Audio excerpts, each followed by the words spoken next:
And I bet if Antonio's business was just to start booming and he became the breadwinner, Roxanne would be right back down at the McDonald's ordering a McChicken and a new McMahon. Because Ryan don't need you dropping hot wax on her back. Ryan needs you to drop your ass in a therapist chair and fix your problems. Sort your shit out.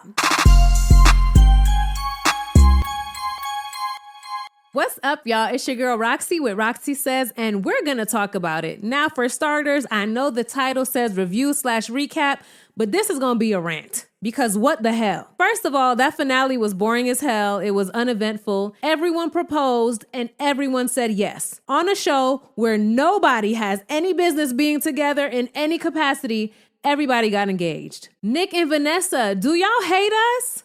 Do you guys hate us? Because I would appreciate it if y'all are just 100% upfront and honest about it, as opposed to this passive aggressive little game that y'all playing with us by figuring out how y'all could be the worst reunion hosts every time. Just tell us you hate us. There was so many questions that were left unanswered in this reunion. Y'all did not hold people accountable. And y'all was playing these stupid little games that wasted time. You know what? I'm already in the reunion. Let me get back to the finale, but I'm only going to spend a couple of minutes on that. But before we get into everything, welcome to my channel. If this is your first time here, if you are returning, welcome back. And today we are covering The Ultimatum Season 2 Marry or Move On finale and reunion. So a couple proposals did stand out to me in the finale. I think that James's proposal to Ryan was absolutely horrible. He pretty much asked her to join him in a life full of stress. He said there's no one else who he'd want to handle all his problems with other than her. I'm like, ugh. Yeah, no. Another proposal that stood out to me, Alex and Kat. When Alex was proposing, I was like, who is this man? I've never seen this man before. He was smiling. He was sweet. He was romantic. He was touchy-feely. I'm like, who is this? I did not see this Alex the entire season. Had this been the Alex that we saw the entire season, I would have been rooting for Alex and Kat. Next, we got Antonio and Roxanne. Antonio proposes like we all knew he would, and Roxanne said yes. Some people were surprised that Roxanne said yes. I was not surprised that Roxanne said yes. Do I think that Roxanne is ever going to marry Antonio? No, but do I think that Roxanne loves the dynamic that her and Antonio have? Yes. Let me tell you something, and I'll get into it more in the reunion episode. I don't care how much Roxanne talks about she wants a man with ambition. I'm telling you, she don't. If you watch my last review, I told y'all, Roxanne likes the dynamic that her and Antonio has. She likes mothering Antonio. She likes bossing Antonio around. It boosts her ego. And we see that when she got with Alex, someone who was more on her level, she met her match and she couldn't handle it. Roxanne talks a good game about what she claims that she wants in a man, but she is more comfortable in that little mommy-son dynamic that she has with Antonio. It does something for her. It really does. We see that Trey and Raya got engaged. Am I missing anybody? Y'all know the deal. Everyone proposed, everyone got engaged. Anyways, moving on to the reunion, because, I got a lot to say about that. So as the episode opens up, we see Nick asking people if they're pregnant. Did y'all not learn from the Love is Blind reunions, or are y'all trolling us? Nick, Lachey, and Vanessa, y'all really don't like us, and y'all don't give a damn what we say, because y'all clearly do not take any notes when we drag y'all ass after every reunion. Y'all don't care. So we see all the couples on stage with Nick and Vanessa Lachey, but we do see an empty chair, and that is Brian and Lisa's chair. So they show us a whole little montage of that hot ass mess of a relationship for like the 3 seconds that they were on the show, as well as them leaving because Lisa got pregnant. We also see a little clip where it looks like everyone in the cast, especially Roxanne, were actually doubting that Lisa was even pregnant. And it seems like a lot of them thought that they were just using that pregnancy as an excuse to get out of the show. So Lisa and Brian come out, they make a grand entrance, okay, and they let us know that they have a 7-week-old baby. Now, I am not one to police any woman's womb, but I saw the people on Twitter and on IG and on YouTube, and they said, Lisa, the math is not mathing. Okay, I didn't do the math. I'm just telling you what the other people are saying. They said,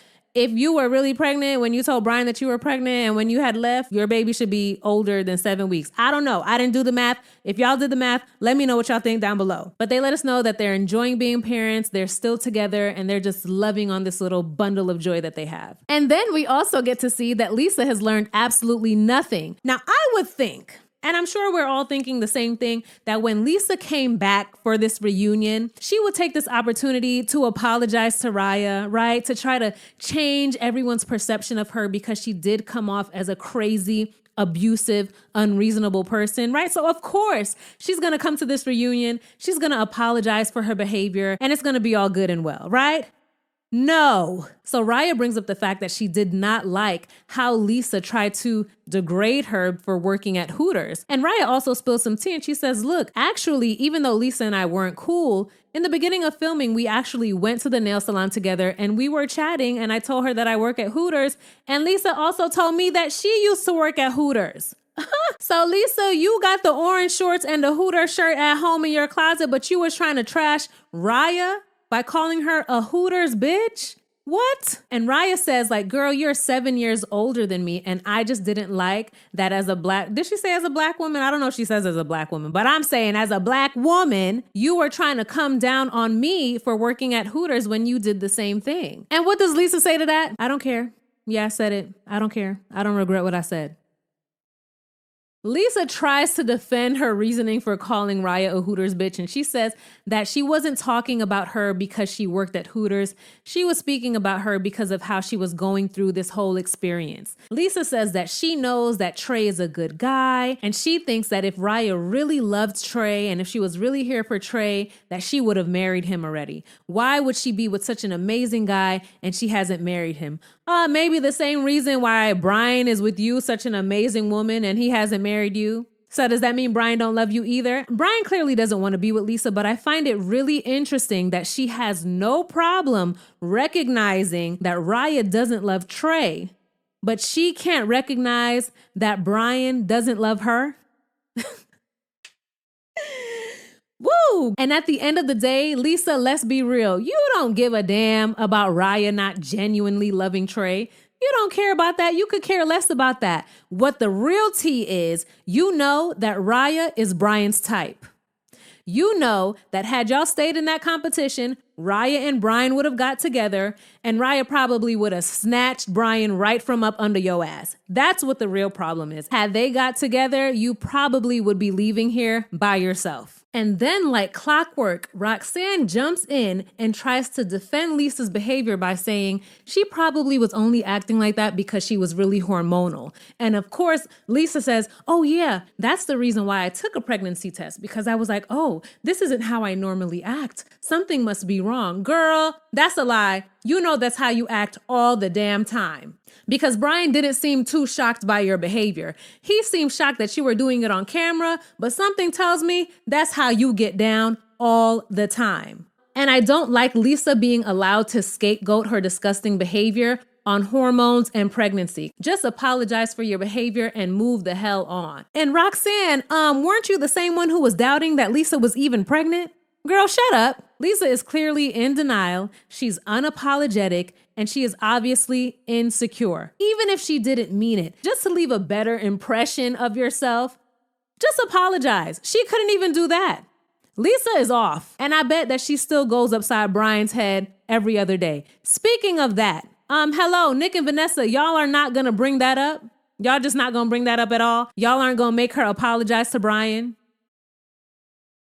No? Okay. Oh, y'all gonna give them gifts? Oh, y'all gonna give them gifts. Oh, yeah. That's how they decided to resolve that situation. Okay, yeah. Thank you, Nick and Vanessa.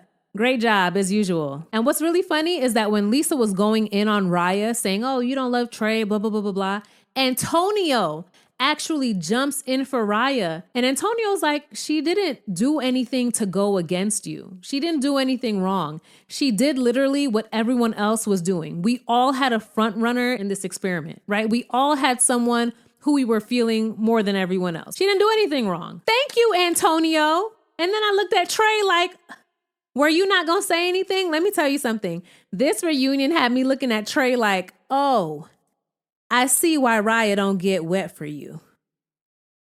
It makes sense now because with every other couple on the stage, when someone was under fire, their partner would jump in for them. Trey just sat there silently. That would have been a perfect opportunity for Trey to say, I'm not even sure why you're getting on Raya because we actually went on a date together. And you said that you were really enjoying our date together. So what's the problem? What's the difference from what we were doing to what Brian and Raya were doing? Trey, you could have said that, but Trey just sat there.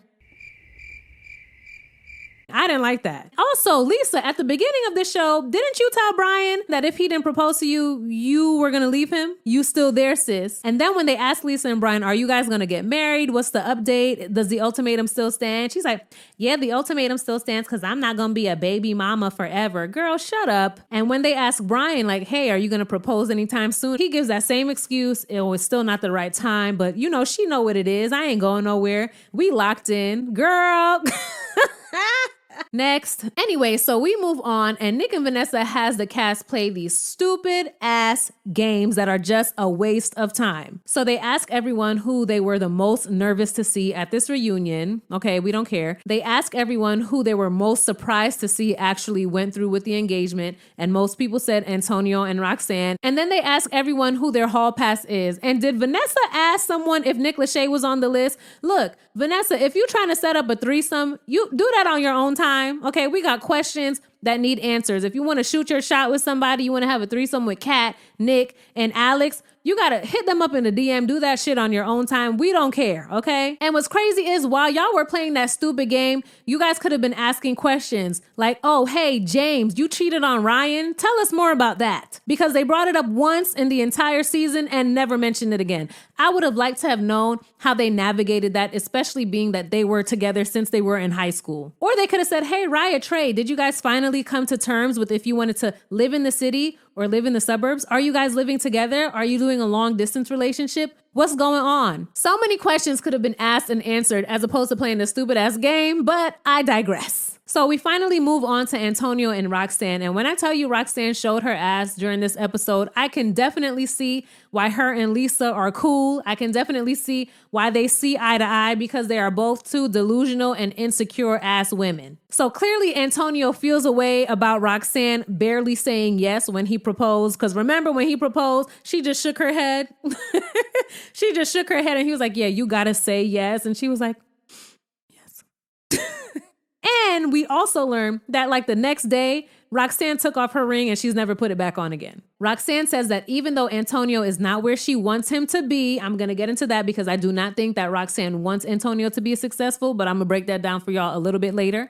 But she says, although Antonio is not where she wants him to be financially, she's still the breadwinner. And it looks like that's how it's going to be for quite some time, that they're still making strides in their relationship. Then there's this awkward part where Antonio kind of like runs down the list of everything that he's been doing. And he sounds like a 6-year-old who's doing a talent show and he's like in front of the class and he's doing a presentation and he's like, yeah, I just bought my own car wash and I also have a car detailing company that I'm franchising and we're working on doing other things and I'm a big boy now. Like, I'm happy that he's doing things, right? And he's got a job now and he's on his entrepreneurial tip, but I really don't think that that's what he wants to do.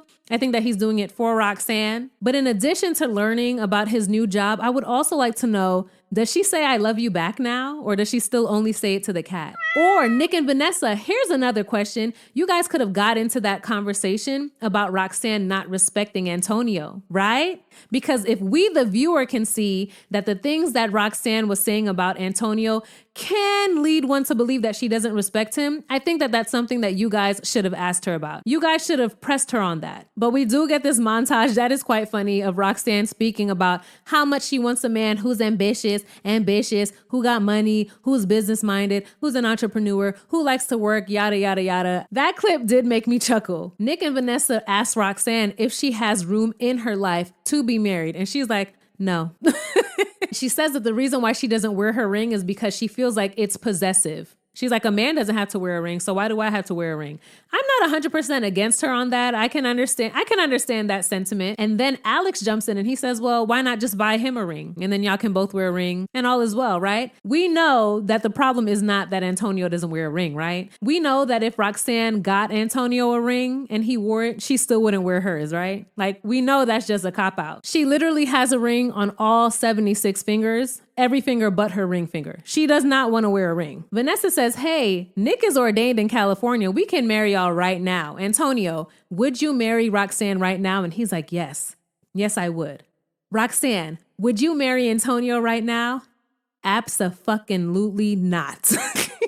Okay, she didn't put the F-bomb in there, but she says absolutely not. And as delusional as Antonio is, it really kind of hurt my heart to watch him just breaking down on that stage. Like, Antonio, just like Lisa, you said that if this did not work out, if you guys didn't end up engaged or married, that you would leave.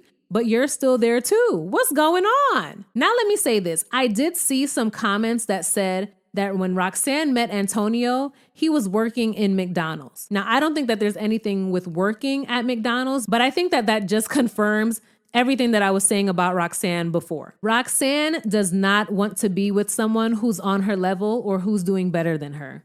I'm telling y'all, she does not, okay? This reunion shows that Roxanne is really insecure. She's delusional just like Antonio. She lacks self-awareness just like Antonio. Did you see her ask Alex and Kat where was her invitation to the wedding?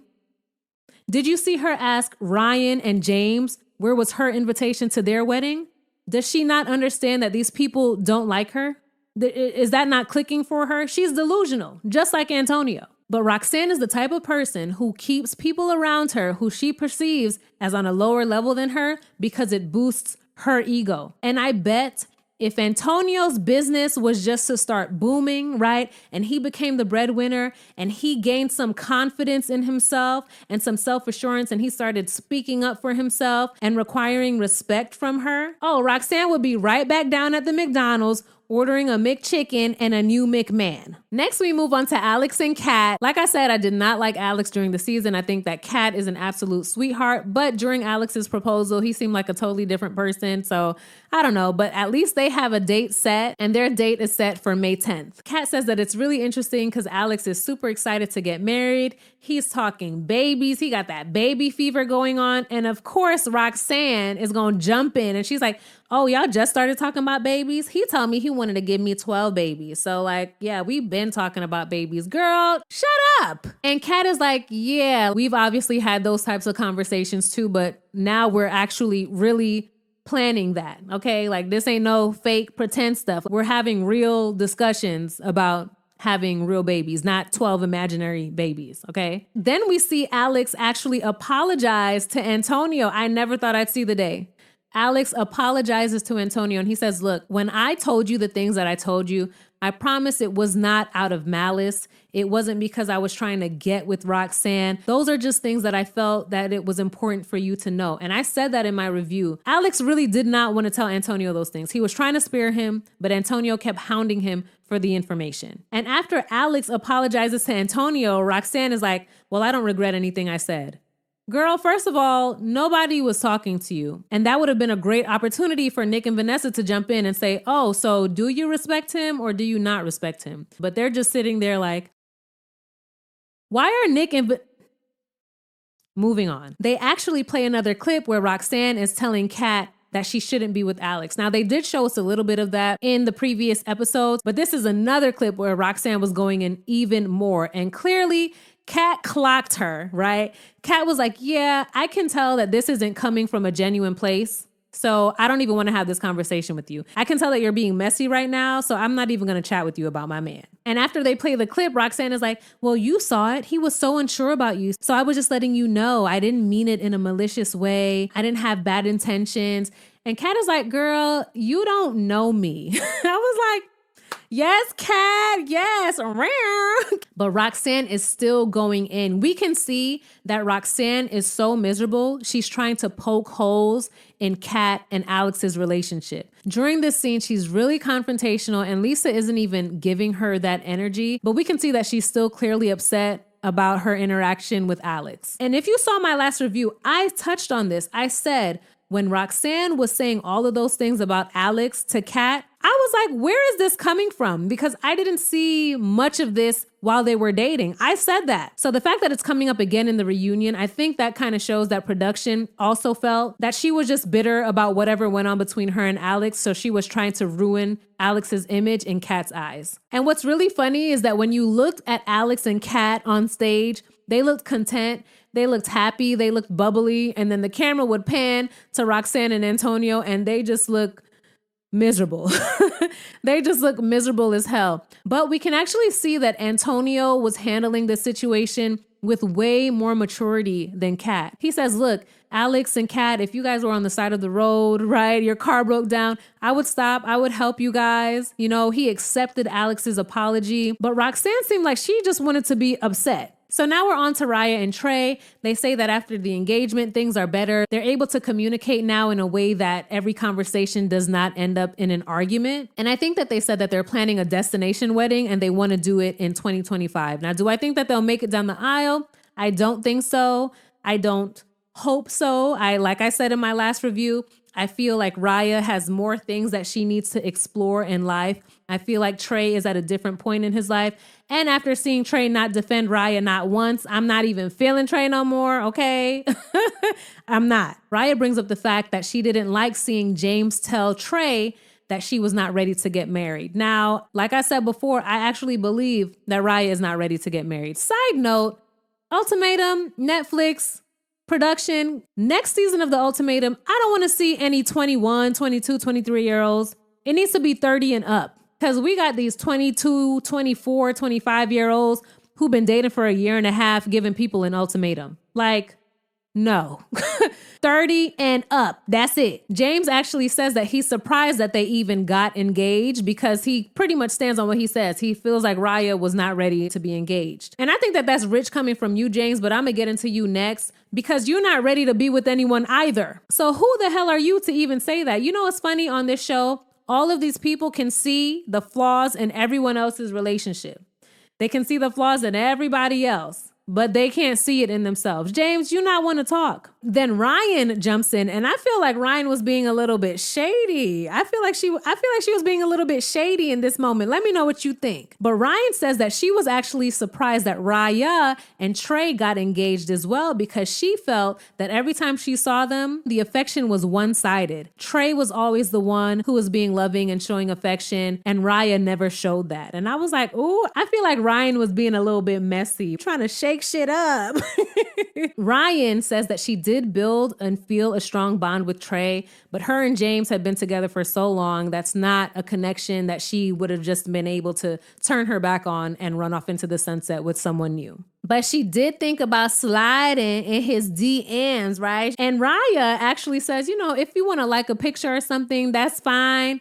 Just don't be texting my man. I'm like, I know that's right. And Raya does let us know that she was saying that she didn't want kids as a defense mechanism because she did suffer a miscarriage previously, but she actually does want kids. And that's all that we get on them. Again, Nick and Vanessa don't ask what their living situation is. They don't ask if the sex is better. Is Trey tying her up and hanging her from the ceiling now like she really wants? We don't get any of that information. Next, we see Ryan and James, okay? And they have a date set for September. We see that James re-proposed to Ryan. He wanted to do something a little bit more intimate, more natural. And I think that that was cute. We also learned that James has actually moved in with Ryan. So he's living with Ryan, her parents, her siblings, the dog, the cat, everybody. They all under one roof together. Then we get this unnecessary montage.